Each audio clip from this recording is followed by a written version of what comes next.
Hello guys, ఖాళీగా ఇంట్లో ఉంటే రోజు రోజుకి మింగులు ఎక్కువ అయిపోతున్నాయి. ఇక ఫిక్స్ అయినా ఇంట్లో నుండి మింగేయాలని. గుడ్.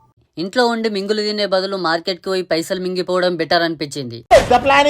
ఈ బుజ్జిముండకు 200 పెట్రోల్ మింగబెట్టిన సేమ్ నాలాగనే ఇంట్లో ఉండి మింగులు తినే ఒక మహానుభావుడు కలిసిండు. అలా సరదాగా ఛాయ్ తాగుకుంటా పనికిరాని ముచ్చట్లన్నీ మాట్లాడుకుంటుంటే వాడికి వాళ్ళమ్మ కాల్ చేసి, ఇంటికి దారా నా కొడుక, నీకుందిరా నా చేతిలో అన్నది. సరే మరి నేను మింగేస్తున్నా అని వెళ్ళిపోయిండు. ఇక నేను మెల్లగా మార్కెట్ కి అయితే స్టార్ట్ అయిపోయినా. ఇదే మన ఎర్రగడ్డ రైతు బజార్. మా అయ్య పంపిన పాలకూర ఎప్పుడు వస్తుందా అని వెయిట్ చేసుకుంటా కూసున్నా.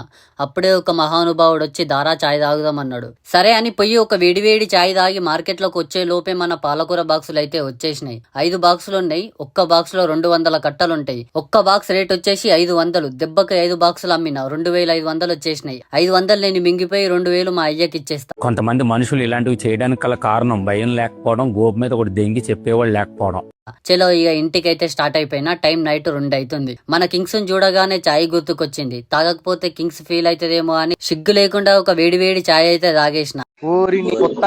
నువ్వు మనిషి లేకపోతే మాట నువ్వు. ఈ రోజుకి ఇంతే, నేను మింగేస్తున్నా. మరి బాయ్ బాయ్.